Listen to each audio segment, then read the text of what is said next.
Everybody, it's Frank. Let's get ready to jump into the show. The show's called Box Seats. This is a show we talk about sports with comedians. Let me get my man Howie Bell in the building first. Howie, okay, Howie's there somewhere. Howie, you there? I can't hear you, Howie. What's going Howie, on, how good you? brother? Good to see you. How, I'm good. I'm good. how's things, man? How's things on your end? Man, everything's good, man. Last night, you know what I'm saying? It's going to be a great NBA game this evening. And, hey, man, life is beautiful, bro. That's good to hear. It's good to hear. You're a Life little is bit. well. I don't know if it's on me or your end. We're gonna come back to you in a sec. Um, Mo, what's going on, Mo? How you doing, sir? Maurice I'm Smith. doing good. I'm doing good, man. He's a little choppy on the end over here. I don't know what's going on over there.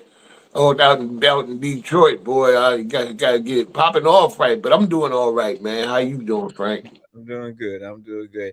And my man Jason Hayes is in the building. Jay, how you doing, Jay? How's everything? What's up, fellas? Everything's good, man.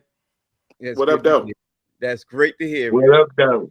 So, there's a lot of stuff jumping off in the sports world, man. And first things first, I want to jump into, man, is I got to discuss obviously the OKC team jumping into the NBA Finals.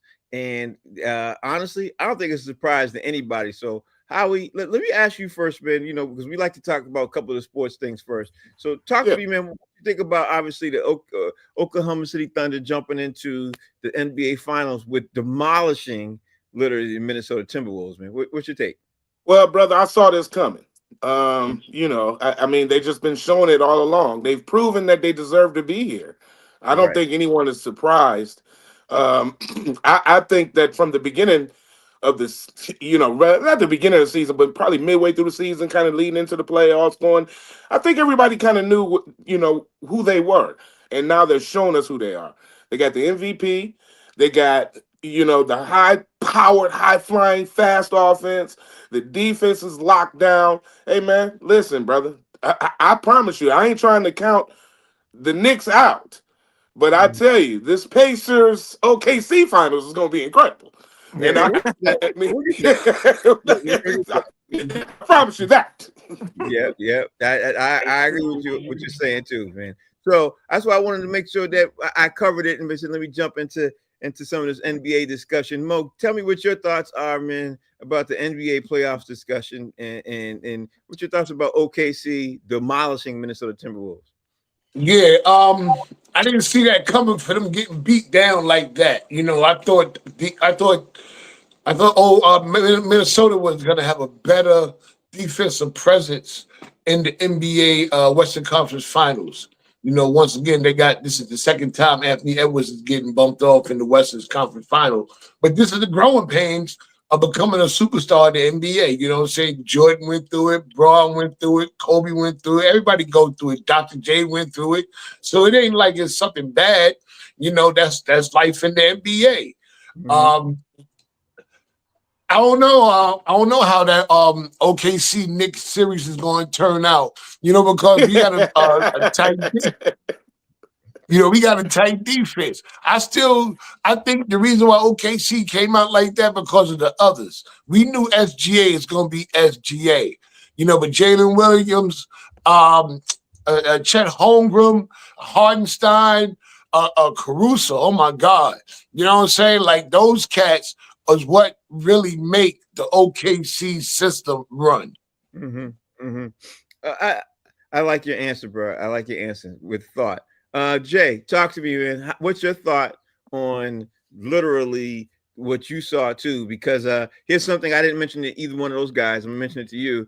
I looked it up today. OKC has 10, and I'm gonna say this again. They have 10 draft picks, first round draft picks over the next 3.5, 4 seasons. Oh 10. my God. Oh my God. 10. I saw it today in an article. I couldn't believe it was that many.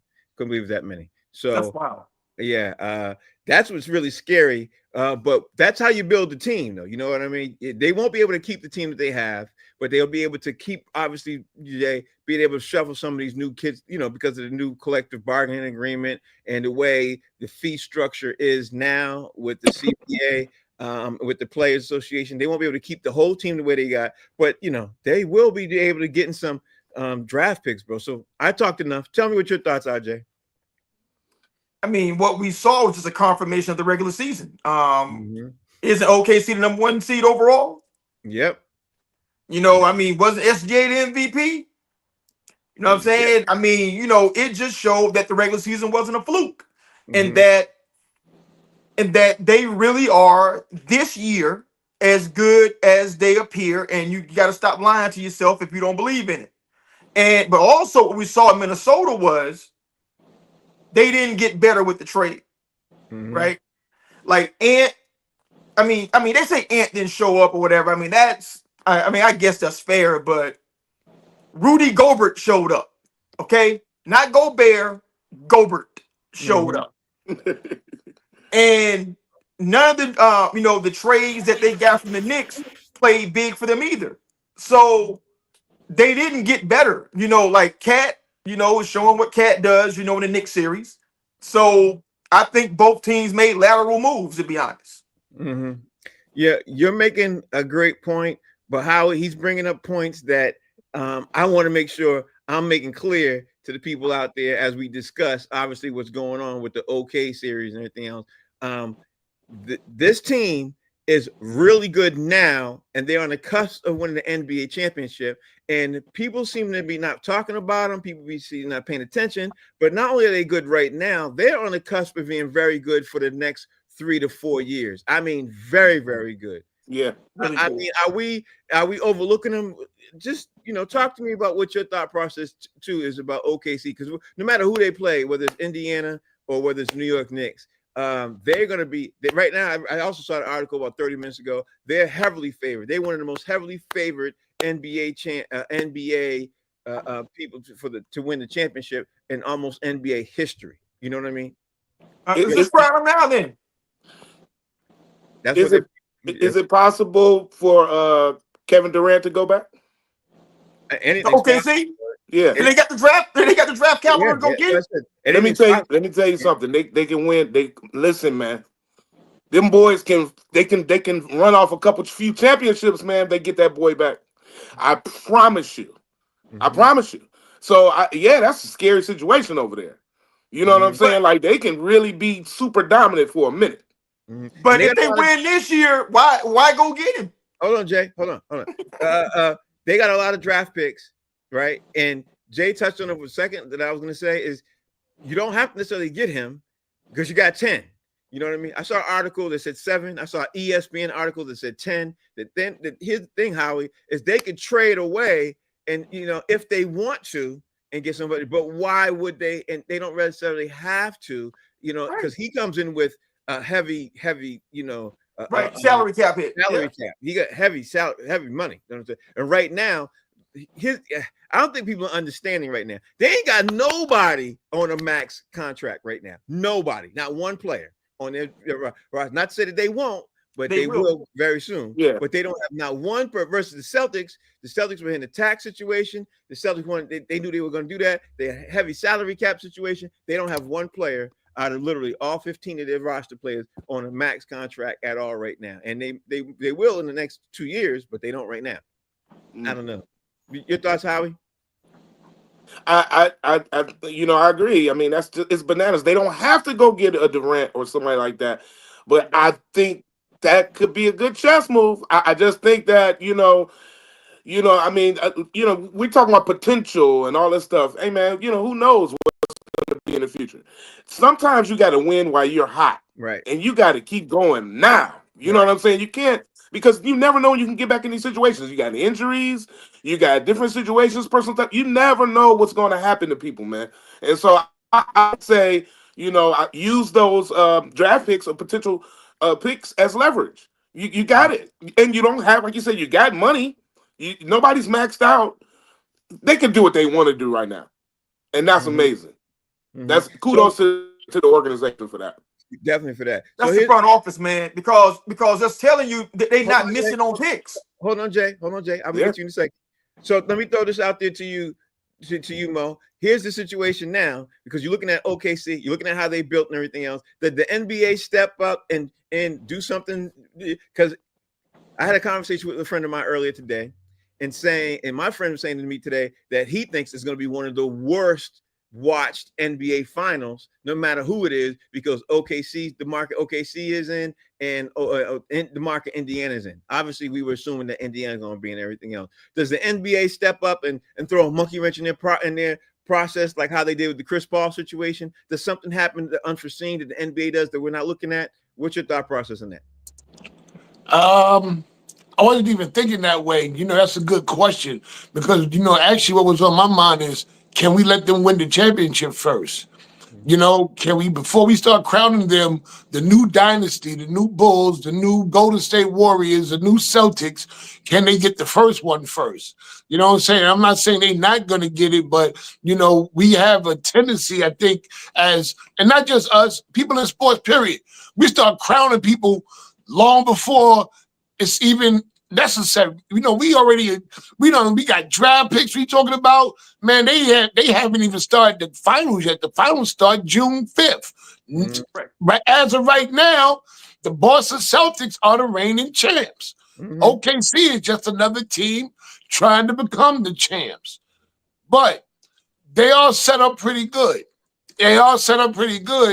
But before we start crowning them, we've seen a number of times teams that Philly. How many times did Philly have number one picks, players, all kinds of this, that, and the other? And look at them now. One bad decision. I mean, they've done pretty good, but they do got a long gap of not good decisions. The Paul George era, Chris Paul era, those things that they tried that didn't work out. So, let's see what happens. Okay. Jay, say what you were trying to say, and then I'll ask the question I was going to ask you. I mean, this can piggyback, what Mo just touched on was like, unlike Philadelphia, OKC doesn't miss in the draft, right? I mean, they missed in free agency. You know what I'm saying? Bringing somebody in, to be that veteran that they needed, but they don't miss on young guys. I mean, they clearly fleeced whomever they fleeced to get Shai Gilgeous, Alexander. You know what I'm saying? It comes to the team because whoever they gave up, wasn't it Paul George they gave up? It was part of the LA Clippers deal, if I remember. Mm-hmm. And they got Shea and like two other dudes that's probably starting right now. But think about it, this organization that drafted Durant, that drafted Russell Westbrook, that drafted James Harden. You know what I'm saying? Like they know how to draft young talent. They got a good eye for that. So knowing that and having them be in the position that they're in right now on the cut, I mean, they're already in the final. They're on the cusp of a championship with nobody on max contracts. It's pretty much almost all homegrown people, that they have young dudes under the age of 25, 26 or whatever. Why would you mess with it? They already draft well. So why even try to bring anything in there? Yeah, you make a great point. The thing is, I just want to leave it with y'all with this before we move on to the show. Our top 5 stuff is they're the youngest team in the league. They're the best shooting 3-point team in the league. They've got the MVP now of the league. They have the best 3-point shooting, the best defense in the league, the best team with causing turnovers in the league. What else? There's one other thing. Best offense, best defense. But look, they checked off the boxes for every single NBA category. And yet you turn on the news, you turn on everybody else, and nobody's talking about OKC. When here's the thing that really killed me, and I saw it, and I noticed that this morning, and I'm gonna leave you with this, Jay. Here's the thing I noticed about this morning. Not only did people really weren't talking about them, but when the Western Conference Finals, they blew out Minnesota by an average of at least 15 points when they won. An average of 15 to 20 points. And what they did just to get here has been unprecedented too. You know what I mean? I don't know, man. You ain't never seen this run like this. Ain't nobody never seen a run like this, and they doing it. And they doing it. But also what's not being mentioned, Frank, given all the things you just cited, they got the best coach in the league. That too. That too. It ain't just happening. Yeah. That's coaching. That's true. And you know what I was gonna say? Put some icing on that cake, man. What about that fan base? They remind you of just like a college team. I'm telling you. They got the whole package, bro. Yeah. What else they got? Right. All they gotta listen. Basically, Now wrestling. all they got to do is go out after this season, maybe sign a veteran or two at the minimum, league minimum, which still keeps them Why? rolling just to secure, They don't just need that. somebody on the bench, just in case somebody get hurt. Somebody who you could plug in. That's what they ain't gotta sign some major player, somebody that just in case if Shea gets hurt, Jalen gets hurt, Homegrown gets hurt, Hardenstein. You got to have somebody on the bench. You want to be able to No, make sure you got, but they ain't got to sign nobody deep. All I'm saying, just secure what you got, just Mo, in case. All they got to do is have it just in case. Only a Mo, poor rat got one hole. but Mo, why? They got draft picks. They could Why? literally get a draft pick. There's no need for it. Yeah, they don't need to do any Okay, of it. fine. Okay, sign, draft, whatever they do. I'm not saying they got to be signed, but all they can get a veteran, they can get somebody new. But I think I would want somebody on the bench that already know what they're doing, see what they're going back to the playoff. I want somebody that's battle tested, that's ready. You know what I'm saying? I don't know if I want to put my luck on unless it's going to be somebody that's going to be outstanding. Mo, you're talking like they're not in the NBA finals. Like they're Okay, battle. you're talking about, but you're saying next season. That's what y'all was talking about. Y'all Right, saying, what should they do? Okay, so next season, let's assume they win the NBA championship, right? All I'm saying, all they gotta do is just all they gotta do is keep their core and keep their bench going strong. Just have plugins. That's it right there. No. I mean, What Mo wants to do is put Nick management on OKC. That's what he wants to do. oh man, listen, check Waste some this money. out. You Let's know go what? waste some money. You know what? You know what? I'm so glad that I'm so glad. Let me tell y'all something. I'm so glad that every other topic is about throwing stabs at New York. It lets me know how much you want to be like you so mad because you not like us. Look, he's a That Knicks all. fan. He's a You're Knicks not fan. like I'm in New us. York. He's in New York and he's a Knicks That's fan. the James Dolan Management School. Yeah, I know, but he's still walking around. He's a Miamian. Nah, he's a Knicks fan. That came from your fellow Knicks fan, your fellow New Yorker, bro. That came from him. I'm rooting for the Knicks right now, bro. Yeah, I know you are. I know you are. I know you are. All right, Howard, let's jump into it, man. Let's get ready to get this thing started, man. So the first thing I got to ask you, man, is because we doing what we do, we always ask the top 5 things. Give me your top 5 most hated duo in any sport and why. Top 5 most hated duo in any sport and why. And you got to give me some, you got to give me something. We're not talking about statistics, and we know how you like digging up in the crates. That's why I said, yeah. Let me see how we gonna pull out when we say something like top 5 most hated duo in any sport and why. I got it somewhere around here, man. Let me see. Hold on. Here we go. All right. You know what? I'm gonna start off with nobody really liked the combination of Bill Belichick and Tom Brady. Let's start there. Yeah. I don't think anybody did, to be honest with Not you. me. I think that duo, even though they didn't play together as teammates, they were, coach and quarterback duo, and I think that they were very disliked. I think Bill Belichick not talking to the media and, just giving his short answers, and, Tom Brady just being the wonder boy, with the deflate gate and all that stuff, man. And, I just think that they were very disliked, and they kept winning too. And so, whenever you're a winner, you're going to be disliked. You know what I'm saying? I think that combination of Draymond Green and Steph Curry, to be honest, was disliked. I think he's more disliked. You know what I'm saying? But I think people kind of throw Curry in there because he can't miss. One of the best shooters ever. You know what I'm saying? Of course, Draymond Green is the executioner.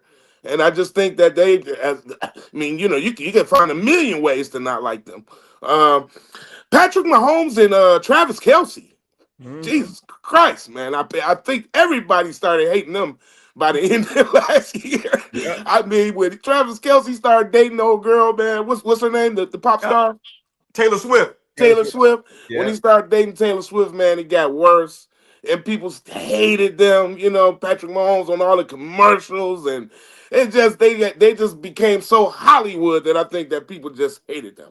You know what I'm saying? Jordan and Pippen wasn't very liked at all. Mm-hmm. You know what I'm saying? I mean, by a lot of people, especially by the Detroit Pistons bad boys. Yeah. They definitely wasn't like, people didn't like Pippen's excuse for his headaches and migraines. You know what I'm saying? People didn't like Jordan because they thought he did a lot of sneaky stuff, you know what I'm saying, and was controlling. And I think that duo was definitely one of the most hated. But number one on my list is, you already know, Rick Mahorn and Bill Laimbeer. Mm-hmm. Two of the most hated ever in the Mm-hmm. NBA history. Yeah. And I didn't put Isaiah Thomas in there. I'm saying Rick Mahorn and Bill Laimbeer, they were the bad boys. You know Mm-hmm. what I'm saying? They literally used to hang out with the Raiders, and that's how they came up with that Detroit Bad Boys emblem. Was like a kudos to the Raiders with the crossbones and all that. So I remember back then at that time how they used to hang out with the Raiders, and people hated the Raiders too. Mm-hmm. So you know what I'm saying? I got to go Rick Mahorn and Bill Laimbeer. Is my number one top hated duo in the NBA. Okay. So Mo, you heard his list. Give me your list. All right, here go my list. Number 5, Venus and Serena. When they came out, everybody was mad. Why they were talking about their braids, the way they were playing, their shapes. It was like black people making jokes about them, like, you know, they're going to be good because they was in Compton playing with spatulas. Like they couldn't afford tennis rackets and some shit. Yeah, that's true. That's true. Everybody was hating on. I mean, don't get me wrong. The black community, we supported them, but the rest of the world, non-black, hated on Venus and Serena. I don't know why. They was doing their thing. You know what happened when we started integrating into their sports? Boy, they get pissed the fuck off. Bobby Hurley and Christian Leitner. Oh yes. Oh yes. Bobby Hurley and Chris. Yeah. That is one duo that every college player wanted to kick their ass. That's very true. That's very true. Bobby Hurley and Christian Leitner to this day can't go to certain parts of North Carolina and not get the shit slapped out of them. On site. On site. Yep, that's true. That's true. Chloe and Lamar Odom. I hated them two on TV. Oh my God. I was like, come on. I know Lamar doing it just for a check. But another black man in Kardashian done got a hold of and just ripped his insides out. I hated Chloe and Lamar. Mm-hmm. That's very true. Wade and LeBron. Yep. I couldn't stand Wade and LeBron. Yep. Not 1, not 2, not 3, not 4. You know what I'm saying? And I was just really pissed with LeBron just because he went to Miami. I thought that whole year he was going to the Knicks. He had on a Yankee hat. He was at the Yankee ball game. We were playing the Cleveland Indians, and he went from the game. And because you know the basketball and baseball stadium in Cleveland, right across the street, he was in Cleveland wearing the Yankee hat. Like he going to the Knicks. His punk ass went to Miami. Yeah. And I think the number one hated sports duo, Don King and Mike Tyson. Mike more beloved now, though. Yeah, I don't know about that, but go ahead. I'm not talking about us. I'm not saying us. People couldn't wait for Mike Tyson to lose. Tell me there wasn't a lot of people out there that couldn't wait for Mike Tyson to lose. Yeah. They were betting on Mike Tyson to lose. And they've been wanting Don King to lose since he was since the Rumble in the Jungle. Even though I'm not saying Don King didn't do some shiesty stuff, I'm saying, but he's a self-made man. He did what he had to do to pull himself up, and he made himself a self-made man. You know what I'm saying? All the people who didn't like Don King, but he showed up on their doorstep with $100,000, they'd be friends overnight. You know what I'm saying? If people were mad at Mike Tyson, the only reason I got mad with Mike Tyson, because back then, $50 was a lot to pay for a pay-per-view fight. I shouldn't have to run downstairs to get a 40 and find out on my way upstairs the fucking fight is over. That's not That's the only reason why I was pissed. But other than that, the community loved them, but I know they were hated all over the world. Okay, that's not kind of personal, but I understand your list. Jay, give me your list, Jay. I got to keep Howie off my homework. So, because he said it, this is number one. I got to go number 5. Bill Laimbeer and Rick Mahorn, baby. They were hated on the East Coast, Midwest, and West Coast, baby. They were hated everywhere by all conferences. And let's keep it a buck. Rick Mahorn is the most about that life person ever to play outside of Charles Oakley. You know what I'm saying? Yeah. Rick didn't mind that smoke. He'd have beat the shit out of Draymond Green, bro. He'd have choked him out from the front. No, he done choked him from the front. With one hand. With one hand. With one hand. Yeah, he just grabbed it. Yeah, with one hand. Number 4 for me goes out to white chocolate. I hope you're watching. The Iron Sheik and Nikolai Volkov. Oh. Wow. They used to come in the ring waving the Soviet flag in the 1980s when we hated the Soviet Union. Yep. And they was cold, choking people out, beating the hell out of people, man, dude. They were the absolute worst. White chocolate salute.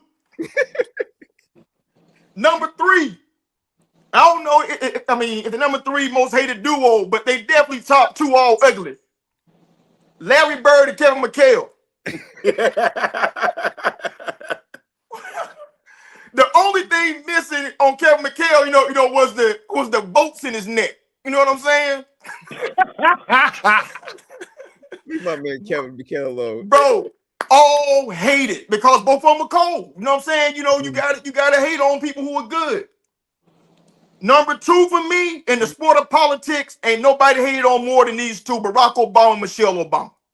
Yeah, that's true. Bro, we got Trump. They so hated, they said we're going to put an idiot in twice. That's how much we hate them people. A criminal and a thief. You know what? We hate them N-words that much, baby. Bring him home. That's true. That's true. And the number 1 spot, we would have died if this was true when we was kids. Peanut butter and jelly. Bro, that's the most hated duo on earth right now. Man, listen, you go in the parking lot of a school right now, peanut butter and jelly, and say, no, Homeland Security calling you, bro. Jay, what the hell was you smoking, bro? Like, what was you Peanut butter and jelly. Number 1 spot. Jay, what was you smoking? Like, this dude he's on one today, y'all. I ain't mad at you. All right, man, I'm gonna give y'all my list. Now, I knew y'all was gonna do your list like that, so this is what I did. I decided my list is gonna be what I hated most, not the most hated, but what I hated most. So this is in my travel and my time of me watching sports. Here's my list. Number 5 for me is Reggie Miller and Mark Jackson. When they came through with the Pacers uniform and they used to be doing what they was doing, and Reggie was doing all that stuff in the New York, I hated him with the man. I wanted the Knicks to beat the Pacers so bad. Because I hate flaunting. I hate showboating. I've always hated. So I was like, man, if somebody could put an elbow in Reggie's head, I would absolutely love it. And Mark Jackson with the man, I hated that. You're doing that right there, Mark Jackson doing that. All that. I was like, please, somebody hit him with an elbow. I hated him so bad. So that's one time when you guys could say that Frank crossed over to the blue skies, the orange and blue sky, because I really wanted that to happen really bad. Number 4 for me, I could not stand John Stockton and Karl Malone. I could not stand that. And this is why. Because John Stockton was unstoppable. Like, you could not stop that pick and roll. And he would do that pick and roll all game. And here's the other reason why. It was the most boringest play that they did for NBA game, and they did it 80 times a game. And nobody could stop it. It was so boring and corny to me. I was like, can somebody please just stop? I hated it. Number 3. It was Daisy Dukes for me. Yeah, that too. Number 3 for me was Shaq and Kobe. When Shaq and Kobe got their first championship, bro, I think I was seething because I'm a Celtics fan. I was seething. Because people talk about we coming up on the Celtics. We coming up on the Celtics. We times up. I was like, ooh, y'all could just imagine the heat that was coming out of imagine the heat. It was rising. It was rising on me. That was number 3 for me. Number 2 for me, in my childhood, I hated Joe Montana and Jerry Rice so bad because they scored and everybody thought they was gods. Like, I was like, they did. Good. And on top of what really made it worse for me is Joe Montana didn't look spectacular. He looked like just Joe Blow running outside, running around the car. He didn't look like he was phenomenal. He didn't look like he was spectacular. He didn't look like he was anything special. But dude got what, 3, 4 rings? Yeah. You know what I mean? 4. Yeah, he got the rings and he didn't look spectacular. I was like, this dude's corny. But guess what? He got it. But my number 1 duo I hated more than anything, man, and this is coming from the Patriots side of me and everything else, was I hated Donovan McNabb and Terrell Owens in the height of their career thing when they was doing it when they were with the Eagles, because everybody swore up and down that the Eagles was going to trounce. If y'all remember, You know, back in the day when the Eagles was getting ready to play the Patriots with Donovan McNabb, but everybody picked Donovan McNabb and Terrell Owens to trounce the Patriots and step all over them. And when I tell you I was so happy they won, I can't even begin to say no more. I was so happy, but I hated that whole thing, left and right, up and down. If Don fat ass was in shape and throw it up on the field, they'd have done something. Probably, but I'm glad it wasn't because T.O. on a broken leg, man, and ball. T.O., let's be honest, T.O. got all kind of news. Y'all remember the T.O. news that week? T.O. this, T.O. that, T.O. like T.O. was, if y'all remember, T.O. was being made out to be like he was the best wide receiver of all time. Oh, absolutely. He might be. Yeah. I didn't see it like that. You can make the argument. I didn't. Frank, you forget T.O. was on a broken leg, bro. He broke his leg like 5 weeks earlier. You talking to a dude who hates T.O., so I ain't gonna see it the way you see it, bro. I just he's clouded. He's clouded. Oh yeah, I ain't he's clouded. He says I'm completely biased, so no. Yeah, I ain't gonna see it the way you see it. All right, Mo. All right, Howie, give me your top 5 cities that deserve a pro team and why. And I want to hear some good reasons on why these cities. Because everybody knows we're gonna have some bleed over, we're gonna have some crossover, but what we're not gonna cross over is the reasons why we think some of these cities deserve a pro team. So how are you up? Man, we gotta get Oakland back, man. We gotta get Oakland back. They lost the football team, the Pirates. I mean, we gotta get Oakland back, man. You know what I'm saying? It's one of the major black cities in America. They are a great fan base, and they are not San Francisco. You know what I'm saying? That's a whole different, element, a whole different group of people. I love Oakland, man. I love the Bay, period, but I love Oakland. They deserve a team. You know what I'm saying? They don't have one right now. Right. You know what I'm saying? So, how about Norfolk, Virginia, that Virginia Beach area? Mm-hmm. You know what I'm saying? That little area there, that area is always packed.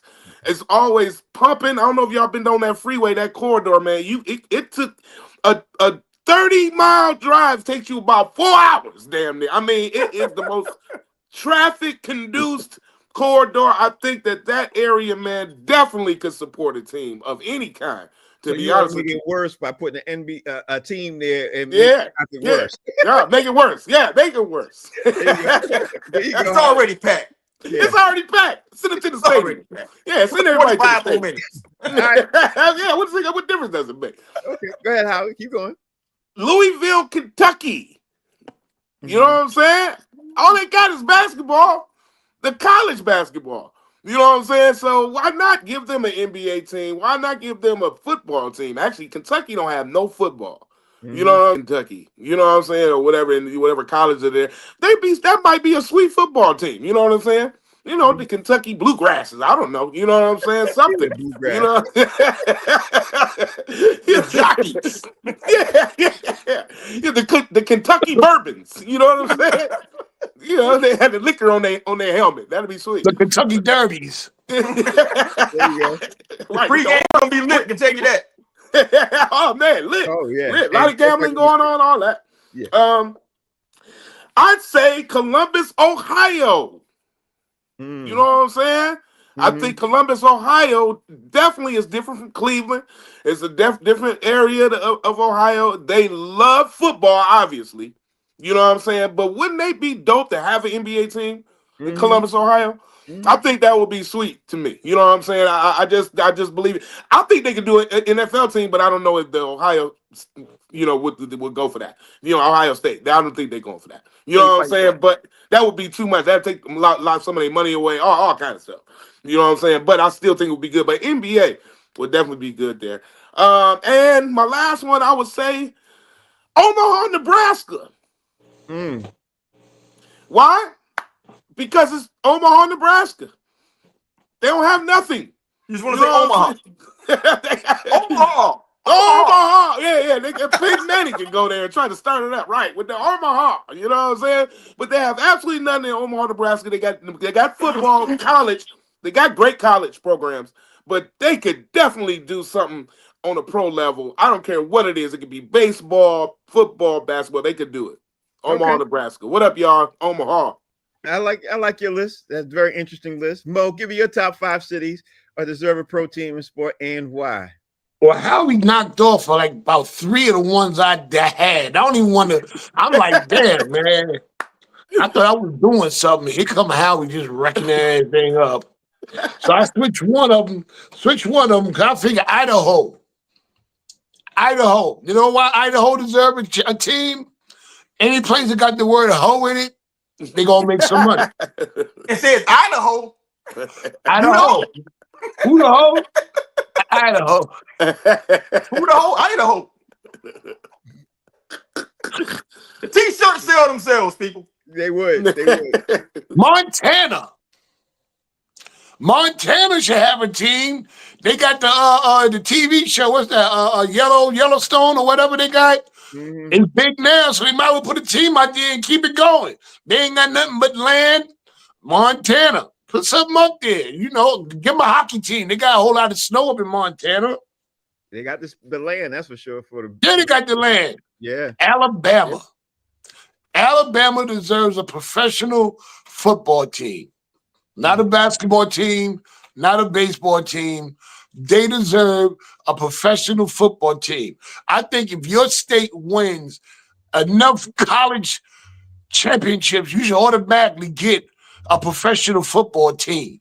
I mean, they showed that they are loyal, roll tide all the way. That's kind of Mo. That's the same situation with Ohio State. Yeah, all day. Yeah. It's the same type of scenario. Will those programs allow that to happen?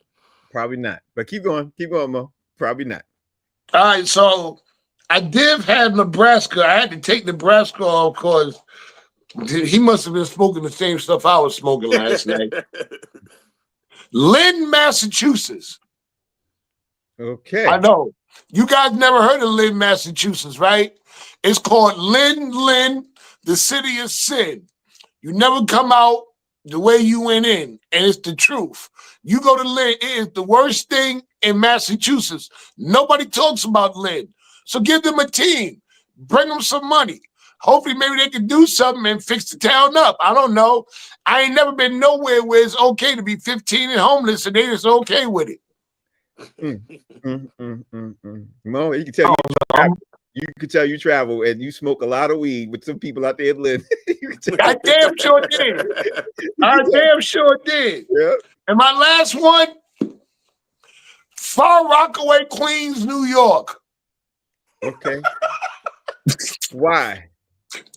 Hood, bro. Because Project. Far Rockaway, Queens, New York.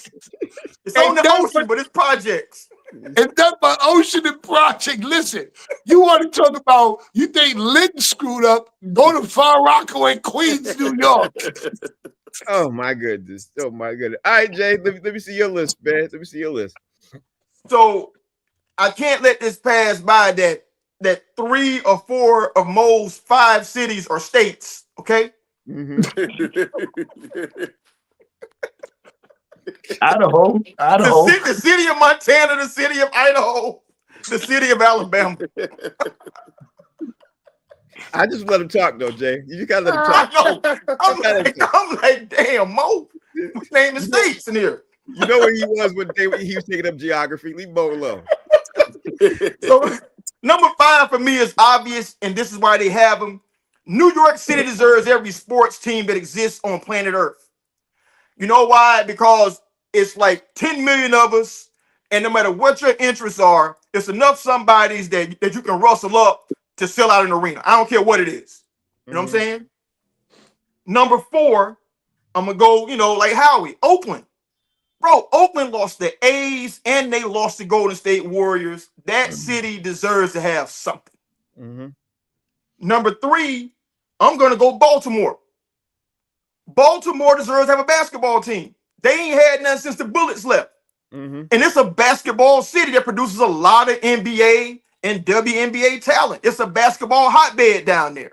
Mm-hmm. They would find support if they did that. Number 2 for me. Come on, man. Stop playing and give Seattle a team already, bro. Mm-hmm. That dude already lied to them people and moved that team down to OKC, and they balling right now. That team should be in Seattle right now. Mm-hmm. So give them the expansion, a new NBA team. And number 1 for me, London, England. They should have an NFL team or a basketball team. I don't care which, because it's really like a 4 or 5 hour flight from the East Coast. You can make it work. Or how about both? How about both? Right. Give me Or both. both. Or both. Yeah, yeah. So I like all y'all's list. There's some crossover on my list. So I'm going to change out one of them and say Montreal or Quebec should have an NFL team. I'm going to throw that out there as number 5 for me. I had Cincinnati at 5 because obviously Cincinnati needs some teams, bro. Besides just football, they need some basketball teams. I also want to throw out for number 4 for me, Mexico City. You know what I mean? I think there's a lot of people in Mexico City. I've been there a couple of times. There's a lot of people in Mexico City, and you get a lot of people coming up, obviously from Mexico, who've never seen any of the sport, who would enjoy it. No matter if it's baseball, basketball, or football, you can cover. And you can check out, even in hockey, you'll be able to check off all the spots right there. Number 3 for me, everybody said San Diego. Or did anybody say San Diego? I don't know if anybody said San Diego. Okay, well, there you go. San Diego for me, they already have a football team. They proved that they literally are worthy of having teams there. They need to have a basketball team there. They should have baseball. They should have. I don't even know if they have hockey. I'm going to ask. They got baseball. They got the Padres. They need to have. And they had the Clippers. Yeah, they had the Clippers. Yep, they did. Number 2 for me was St. Louis. You know what I mean? Like, I would love for St. Louis to get any team, because I'm sick and tired of St. Louis comics who I be bumping into. Shout out to Guy Torre and Joe Torre, who from St. Louis and coming in and be around me talking about they root for the Lakers. So how the hell you root for the Lakers and you from St. Louis? That gets on my last nerve. Oh, that just boils me. Number 1 for me, man. I think y'all said it a couple times. It's Seattle. Seattle needs a team, and Seattle needs a basketball team. Seattle blessed. The Seattle Supersonics was running things back. Y'all remember that? Seattle good. Yeah, they got a championship. Yeah, they had a couple of things. They were running some things. I don't know. I don't understand why it's not there like that right now. I don't remember the reason why they left, but it is what it is. So, yeah, that's where we are. So let's keep this thing moving. Howie, you're up, man. Give me your top 5 artists, because we got to throw some stuff in there, mix it up a little bit, to bring a little bit of flavor to your ear. And I shout out to Mo, who's on the show, for I love this question a lot. He said, top 5 artists you want to work with and why. It could be any kind of artist. It could be in any kind of, field. Just give you top 5 and why. Be interesting. Man, I got to put my man Denzel Washington. You know what I'm saying? I would love to work with him. Just to learn. You know what I'm saying? And just to really be a fly on the wall. You know what I'm saying? These are not in any particular order at all either. Definitely Denzel. Morgan Freeman. I would love to work with Morgan Freeman before he passes away. I don't know. He just seemed like I gotta hurry up and do something with him. You know what I'm saying? I would say Morgan Park Dust right now, bro. Yeah, man. I mean, and he getting older. You know what I'm saying? Yeah, he's up there now. He's up 90. Man, he was like 36 years old when he was 4 months. So he's been old for a long time. You know what I'm saying? So I want to hurry up and work with him.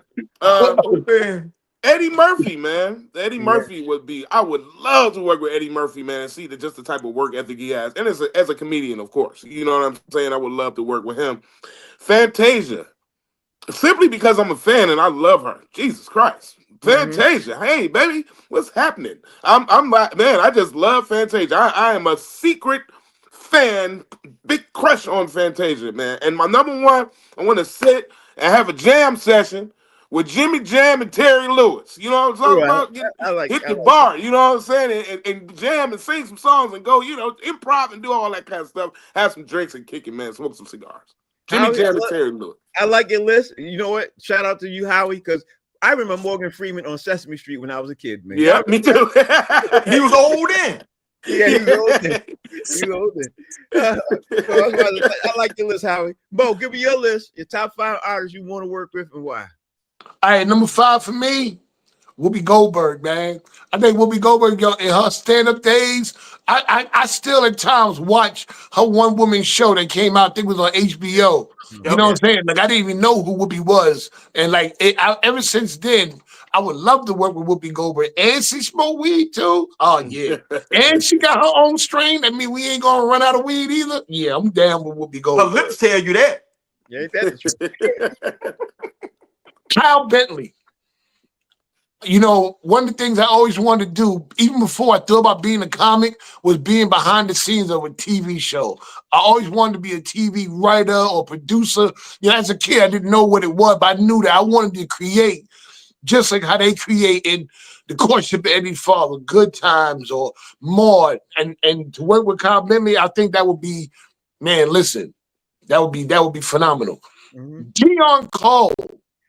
I think Dion Cole is a comic that a lot of people don't talk about, but appreciate him when they see him on stage. And his career, the writing that he's done for people. I'm not even talking about his stand-up career. His ghost writing that he's done for the top nighttime TV talk shows. Come on, man. Yeah, Just to be that guy. yeah. Dion Cole, man. Yeah. He's one of my favorite comics. His acting is becoming really good too. I've seen him in some Listen, series. I'm so pissed off that they didn't do a season 2 of Average Joe, because I saw another part of him in Average Joe that I wasn't even expected. I wasn't even expecting it. They're doing it right now, bro. He's in Oh, they South are? Africa. Yeah, he's in South Africa filming it right now. Okay. Yeah. Number 4, rather, Tony Roberts. Mm-hmm. I'm at a point in my comedy career where I'm funny. I'm not being conceited, but I'm being confident. I know I'm funny, but I'm trying to get to next level funny. I'm trying to get that rapid funny. Certain comics got that. Brooklyn Mike has. I worked with him already. Tony Roberts is another one. It's that energy that you're not scared to follow him, but you're like, I don't want to go after him on a good night. And that can be any given night. He decides to just every night. Right. And I'm just saying, like, Tony a wild boy. And to learn that, to get that skill down pat, that rapid fire comedy, because that's what I need to take my skill level to the next level. I know I'm good, but I know where my room for being better is. Mo, that's one of them. I've known Tony for 25 years. Mo, he's like that. That's his personality. So, and I'm sure Howie can tell you, that's his personality, bro. He's being himself. He's being himself. Yeah. Yeah, you beat himself. And my last one, Topper Carew. Oh, that's my dude. Mm-hmm. All right. And if you don't know who Topper Carew is, I don't even know why you're watching this show. All right. Well, I'm not going to say I don't know why you watch it, but Google. Topper Carew, one of my favorite all-time movies that I said I want to be a comedian is Talking Dirty After Dark. I love that movie so much. I can go on my final draft.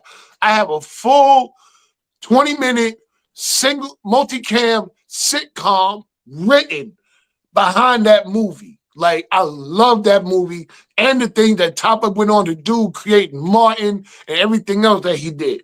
To sit back and I read things about him, how he just sit back and just reads and gets into like a lot of different angles of comedy and art of acting and writing. Topper Carew. You know what, Mo? I'm gonna give you for your birthday. I'm gonna introduce you to my boy Topper Carew. I'm gonna introduce you to him because he's my cousin. So I'm gonna introduce you to him. All right. So, Jay, give me your list on your top 5 artists you want to work with and why. Well, you know, I'm a filmmaker, so I'm filmmaker heavy, you know, with what I'm doing right now. But before I get to that, honorable mention, being a Floridian, I love to work with Uncle Luke. I want to go on the road. We orchestrate, we organize some of these concerts. Just saying.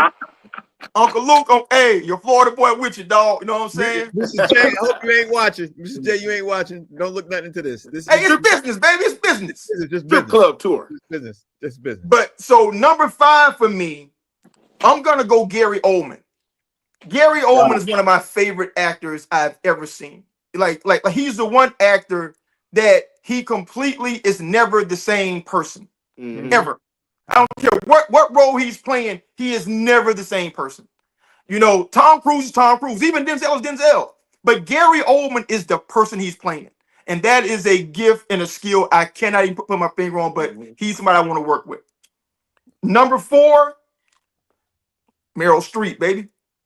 Mhm. I would love to work with Mary. I don't care what we're doing. We can do a musical. We can do a play. I don't care, man, because she can do it. It doesn't Yeah. matter. Yeah. I just want to be around her, man. You'll see her process, but more importantly, I know that she's going to honor the work. If I sit down, put pen to it, put effort in it, she's going to do her part to bring it to light. Number 3, I'm going to go to Taraji P. Henson. Taraji is so subtly good Yeah. that people don't really appreciate how good of an actress she really is. She's phenomenal. She's phenomenal in every, and she can sing. Mm-hmm. You know what I'm saying? Like, there's nothing she can't do. Like, everything she's done, you cannot say that she was bad in it, ever. Mhm. Even in bad movies, she's great in it. You know what I'm saying? Baby Boy is not a great movie. Taraji P. Henson is great in Baby Boy. Yeah. You know what I'm saying? Hey, watch your tongue. Baby Boy is a classic. You like Belly. So, you disqualified. Anybody think Belly's a good movie is disqualified from any movie conversation. And somebody, we will not ask what they thought of any movie if you like Belly. I'm not I asking would you. never ask you about anything ever. Nothing. If you tell me you like it, I know to avoid it. Yeah. Number 2, Denzel Washington. The greatest actor of his generation, British, American, African, Antarctica, whatever. He's the best to ever do it, man. I would love to work with that brother and just chop it up because I know, man, it's going to be some elevation going on. Absolutely. And number 1, who I love to work with, he's the reason why I'm a filmmaker today, is my Morehouse brother, Shelton Spike Lee. Mm-hmm. Brother, Spike was the person who made sure I went to HBCU school days. Yep. He ensured that I would go to Morehouse College because he went there. Yeah. And he used a bunch of brothers from Morehouse with Sam Jackson and Bill Nunn and all those dudes, in his films. So I knew I could do what I'm doing today because Spike Lee did it first. And I'm telling you, if I could write a script, co-write a script, produce a movie, whatever, I'd do it today. Man, I love all y'all's lists. I love all of it. Like every single one of y'all hit, like all y'all hit it. Like bing, ding, ding, ding, ding. Y'all thought about this, man. I really love this. Let me give y'all my list, and I'm gonna try to go through it real fast, looking at the time. Number 5 for me, and it's in this order for a purpose. Number 5 for me would be Shari Redstone. Shari Redstone, if you all don't know, is the chairwoman of Paramount Global, the chair president and CEO of National Amusements, and the former vice chair of CBS Corporation and Viacom. I want to work with her because she's handling all these businesses and has been for years after she took over after her dad died. And obviously, we all know Paramount was huge, but literally CBS but Viacom was the monster on Hollywood for years. They handled all that. Number 3 for me, number 4 for me is I would love to work with Michael Rapino. He is the president of Live Nation. The reason why I want to do that, I'm in the comedy space. I want to see how he's handling and how he handles literally all these different tours, especially the comedy side of tours. Like I would love to be just next to him because there's a lot of things that I question on what they do and why they do it, but they have such, for those of you who don't know, they have one of the most intricate plans and most detailed plans on how they do what they do in that space, and it's flawless. You know what I mean? For looking outside in, you might not see it, you might not know it, but me in this space, I looked at it, I've studied it, I've seen it, flawless. So that's why I love to work with them. Number 3 for me, this is the kid in me. Would love to work with George Lucas. George Lucas, we all know, is a Star Wars thing and everything else. But the reason why I picked him is because when you create a franchise that's a global franchise and it's been around for 40 plus years, I would love to see and work with him, see how he's handles working with a global franchise that could spin off all these different IPs. I would love to just be there with him for that. Number 2 for me, new kid on the block, got to be Ryan Coogler. I would love to be with him right now because honestly, when it's said and done, this dude is going to be one of the best directors of all time. Not even black. You forget about being a black director. He's going to be one of the best directors of all time. Forget it. Just take black off his name. But number 1 for me is I would love to work with Eddie Murphy, and not because of Eddie Murphy as the comic or the Eddie Murphy, what we all see him as stand up, but Eddie Murphy for Eddie Murphy Productions, because I would love to work with him because Eddie is sitting on Eddie Murphy Productions and not doing nothing with it. And he could turn that thing out right now today to be bigger than Heartbeat. It would be bigger than anything. Because if you ask me, Eddie Murphy is the king. Like there's nobody bigger than him except Richard, and Richard's dead. So right now he's the reigning king. And I would love to be working with him on the business side to help him get his mountain to be, the mountain, the Mount Olympus. That's what I would like to do. So that's my 5. That's my 5. Very interesting. Very interesting. Yeah. Looking at the time, I want to get to the next one real fast. Let's see if we got time to do that. How about this? We give one answer for this next question. We can finish the rest of it tomorrow. Okay. So give everybody time because there's only 5 minutes left to go. So Howard, top 5 things you would do as an NBA owner and why. So give me one. The thing you would do as an owner. As the owner, you know what I would do if I had to pick one thing, man? I would make my fan experience incredible. I mean, if you came to the stadium, I'm gonna tell you something. You would see it would be like going to Disney World or Disneyland for adults. Mm-hmm. I would have it to where 3D. Just TVs, like the whole experience. You could create stuff. Just everything. Be hands-on. Going to like a history area. Like I would really make that. If I had to choose one thing to do, be able to make the fan experience very connectable. You know what I'm saying? And enjoyable, especially for the amount of money that people pay to go to these games. I think they need to add more, and I would do that type of thing if I was owner. Okay, I love that answer because that's not something I even thought about. I would think about. Mo, give me your thing. Give me one thing. What would you do as an owner? If I had my own NBA team, I have an all BBW cheerleading squad. No skinny broads allowed. Stop laughing at it. Be all be. I wouldn't let one skinny broad on. I swear to God, if a skinny broad come anywhere near the cheerleading squad, she gonna get beat up. I swear to God, you go into the cheerleader room with a salad, you gonna get beat up. I'm telling you that. Well, if it come in there, if you ain't got buffalo sauce, barbecue sauce, honey mustard, and sweet chili garlic, you're gonna get beat up. All right, all BBW. Listen, I have every non-sports fan woman in whatever town coming in just because I got an all BBW cheerleading team. No skinny broads allowed. Something wrong with Mo. Jay, give me something wrong with that dude. Go ahead, Jay. Hey, Mo said nobody under 200. Yeah. 200. It might be 225, depending on how I feel. Nobody under 200. I ain't mad at him though. It's got to be 411 to be 200. Yeah. Give me one of yours, Jay, and don't spoil it for tomorrow. If I'm an owner, the first thing I want to do, I want to get rid of zone defense. I want to make sure that the best athletes are on the court, and you got to know how to play angles and understand how to play the game of basketball out there. Like right now, you can hide people who are less athletic, with this zone nonsense. And like people complain about what's different about the game today versus the 90s, where what's really different? You can play zone defense now. So that shuts down driving lanes, that don't let the best athletes, be the best athletes on the floor. So I would press to at least limit that stuff. I gotta say, Jay, I love that, but that would never happen because people like Luka would be too exposed all day. It would never happen. And Luka's a big star. They would never allow that to happen. Right. Let me bring in White Chocolate. White Chocolate, thank you for working in the background, bro. How you doing? Guys, how you doing? Hey, Jason, thanks for the shout out. I did hear that. Sir. That was priceless, and that cracked me up. So thank you for that. That was piss off. All right, hey, sorry, Frank. Do I have time for one thing? Yep, go ahead. I was gonna say, I literally was about to say, you got one thing. You got time for one thing. As an owner, here's what I would do.